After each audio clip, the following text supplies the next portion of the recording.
السلام عليكم ورحمة الله وبركاته. مرحبا بكم في قناة سفرة طيبة. اليوم حبيت نشارك معكم طريقتي الناجحة 100% لنصنع بها أوراق الملصوقة أو الديول في الدار، ونوريكم الأسيوس اللي تخليها تجي طرية وما تلصقش في بعضها. فنتمنى أن تجربوها وتنجحوا فيها وتشتركوا بالقناة. وما نطولش عليكم، نخليكم مع المقادير وكيفية التحضير. بسم الله. فنحتاج الفرينة ودقيق الابيض، ملح، سميد ارطب، والماء للعجن. نبدأ على بركة الله.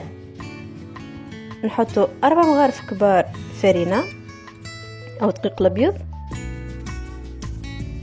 نزيد عليه 6 مغارف كبار سميد. الكمية هذه تعمل لي 11 ورقة تاع ملصوقة او ديول. نزيدوا لهم مغرفة صغيرة ملح، والملح يكون حسب الرغبة. نبدو نضيفوه بشوية بشوية الماء، ونلموا العجينة بالطريقة هذه ونعلكوا. فنتحصلوا العجينة تكون بالقوام هذا.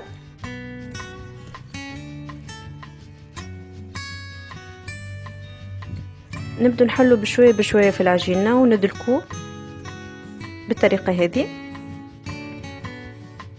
ونزيدو بشوية بشوية الماء حتى لين نتحصلوا على قوام يكون كيف الإلاستيك كما تشوفوا معايا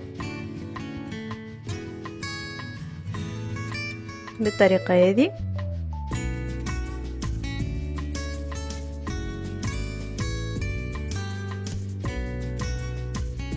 فنخلو العجينة ترتاح حكاية نص ساعة كاكا، خاطر كل ما ترتاح معايا العجينة كل ما تساعدني في صنع الأوراق الملصوقة.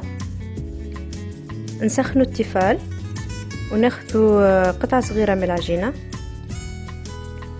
نبلو ايدي شوية بالماء ونبدأ نصنع في أوراق الملصوقة بالطريقة هذه،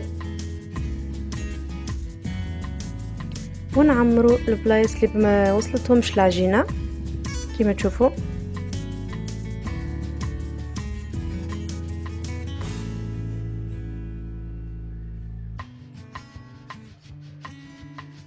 ونفرشوا على الرخامة متاعنا 2 طرشونات ومعاهم ورقة بلاستيك باش نغموا بها اوراق الملصوقة وباش تعرق معايا الوراق الملصوقة وتجيني طرية.